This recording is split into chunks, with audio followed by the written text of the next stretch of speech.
Hola weekly people, how you doing? J'espère que vous allez bien, bienvenue dans cette nouvelle vidéo.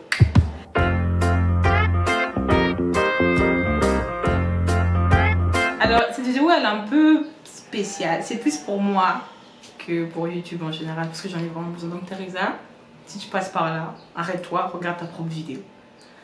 Alors, pourquoi j'ai choisi de parler du célibat? Parce qu'il y a longtemps, enfin, pendant un moment quand j'étais célibataire, j'avais du mal à accepter que j'étais célibataire. Pour moi, c'était pas une obligation, mais fallait que je sois avec quelqu'un. Il y a les moutons, excusez-moi. Fallait que je sois avec quelqu'un.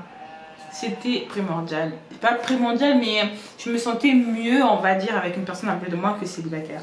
Donc je me suis remis en couple, et d'où ma dernière relation s'est achevée il y a quelques temps. Et de là, s'en découlent toutes les expériences que j'ai eues et la décision finale qui est être célibataire pendant un certain temps. So, dans cette lancée d'être célibataire pendant un certain temps, j'ai appris plein de choses et je me suis dit que l'image que la plupart des gens ont du célibat, c'est un peu erroné parce qu'on ne comprend peut-être pas bien pourquoi on doit être célibataire avant de vouloir se lancer dans une quelconque relation. Surtout si c'est une relation qu'on veut genre aboutir, qu'on veut emmener et piter. Surtout si c'est une relation qu'on veut avoir à long terme, voire emmener jusqu'à ce que la mort nous sépare. Donc j'ai énuméré un grand point, mais avec des 3 petites parties qui vont un peu nous aider. Vous voyez Le point, c'est la construction de ta personne. Alors, je ne dis pas que quand on est avec quelqu'un, on ne peut pas se construire. On peut se construire, c'est vrai. Mais la plupart du temps, on est plus emmené à vouloir se construire à 2 avec cette personne. Ben Platt dans sa chanson, je ne connais pas le titre, j'ai oublié. En gros, il dit pourquoi tu peux pas grandir avec moi à côté de toi. Il y a plein de gens qui pensent comme ça, c'est bien, mais quand on grandit avec quelqu'un à côté de soi, il y a certaines erreurs que on peut plus trop se permettre parce qu'on doit prendre en compte les sentiments d'autres personnes. Je ne dis pas qu'on peut pas en compte les sentiments d'autres personnes quand on est célibataire. Hey oh, j'ai pas dit ça. Donc dans ce grand point, il y a 3 petits points. Le premier point, c'est certains combats sont mieux combattus seuls, comme les moutons qui sont en train de... Les moutons font quoi? Ils baient. Je sais pas, ils mourent. Dans ces combats, moi je parle plutôt du trauma de l'enfance ou les traumas des anciennes relations et tout. Il y a certains traumas qui vous rendent accro, addictif à quelqu'un, en dépendance, peur de l'abandon, blablabla. Et si vous ne réglez pas ça avant d'être avec quelqu'un, ça sera super compliqué. Donc je pense que le célibat, genre c'est une période, tu es dans une relation, tu en sors et tu prends le temps de faire le deuil, même si on ne fait pas trop le deuil d'une personne qui n'est pas morte, c'est un peu très paradoxal comme terme, faire le deuil. Mais en gros on fait le deuil d'une relation. Et le célibat c'est très bien pour ça, c'est très bien d'abord de faire le deuil de la relation et aussi de soigner les traumas qu'on a eu de la relation, les traumas qu'on avait avant, qu'on n'a pas pu soigner quand on était en couple parce qu'on était trop obnubilé par... il fallait être en couple, il fallait être avec cette personne. Et puis voilà, je sais plus trop quoi dire sur ce point. Le deuxième point, il y a prendre du temps pour savoir qui tu es. Il y a certaines relations qui, quand tu es à l'intérieur, tu oublies qui tu es. Même déjà avant, tu ne savais pas qui tu es. Et quand tu rentres, ben, tu prends les caractéristiques de cette personne, ça devient ta personne. Donc en gros, c'est pas vraiment toi. Et donc...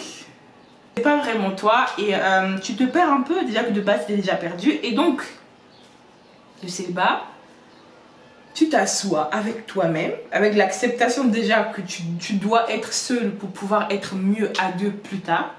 Et tu fais je sais pas comment on appelle ça. Laurent, on appelle ça comment?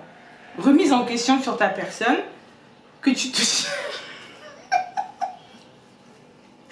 que tu te cherches toi-même. Et que tu saches savoir ce que tu es, ce que tu veux et ce que tu vaux.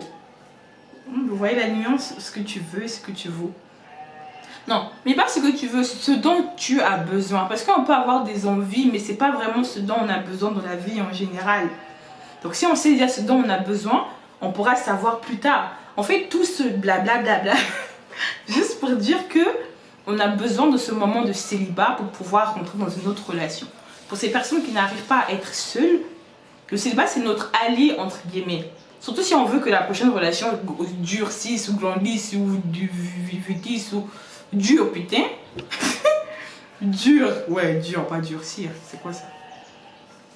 On a besoin de se célébrer, on a besoin de se connaître, on a besoin de savoir ce dont on a besoin et ce qu'on vaut pour pouvoir se présenter au monde avec un peu plus de moi tout béni. Je ferai une vidéo sur la confiance en soi parce que je pense que ça se rejoint un peu. Parce que quand on a peur d'être célibataire, c'est parce qu'on a peur de ne pas se suffire à soi-même. On a toujours besoin de quelqu'un à côté de soi pour se sentir complet alors que Dieu t'a créé Yomoko. C'est-à-dire que papa et maman ont fait les moments.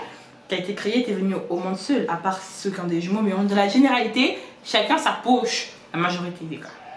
Non, je sais pas, mais vous avez compris ce que je veux dire par là. Le troisième point et le dernier point, nous avons savoir ce que tu peux apporter dans une relation. Dans le célibat, si tu sais déjà ce que tu veux, ce dont tu as besoin, ce que tu vaux, et que tu as pris le temps de te soigner, de soigner tes traumas, de soigner, de faire le deuil, vraiment le deuil de ta relation. Parce qu'on bâcle d'abord le deuil des relations. En un mois, on peut passer d'une relation d'une année dans une autre relation. Non, baby, tu peux me dire que tout ce qui s'est passé en un mois, tu as réussi à soigner ça ou à passer à autre chose. Non. Après, il y a des personnes qui savent très bien le faire. Jump de la prochaine relation. Et ça y est, vu leur plus grande relation, sans pour autant faire le deuil de quelconque relation. Mais d'autres personnes comme nous qui sommes... C'est comme un patch. Nous sommes des habits noirs et on a mis un scotch dessus, on arrache. Enfin, nous sommes le scotch de la relation de l'habit noir. Et quand on arrache, il y a toujours des trucs sur le scotch. On a besoin de nettoyer, d'avoir ces trucs-là avant d'aller s'accrocher à quelqu'un d'autre. Sinon, on ne va pas bien s'accrocher, il n'y a plus de colle. Est-ce que vous voyez un peu ce que là où je veux en venir? Voilà, donc si on fait le topo, un peu le résumé de ce que j'ai dit, il y a 3 points. C'est d'abord se soigner. Enfin, le célibat va te permettre de te soigner parce qu'il y a certains combats qui sont mieux combattus seuls.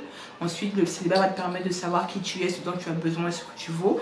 Et ensuite, le célibat va te savoir ce que tu peux rapporter dans une relation pour pouvoir te mettre dans le marché de... À ce qui paraît, c'est un marché. La concurrence est rude. Donc, avant de te lancer dans l'entrepreneuriat des relations, bâtis bien ton entreprise d'abord. C'est ça. Donc, c'est le célibat là, c'est le moment de bâtissement. J'espère que la vidéo a été très claire et précise et très pertinente parce que j'ai l'impression que je parle beaucoup.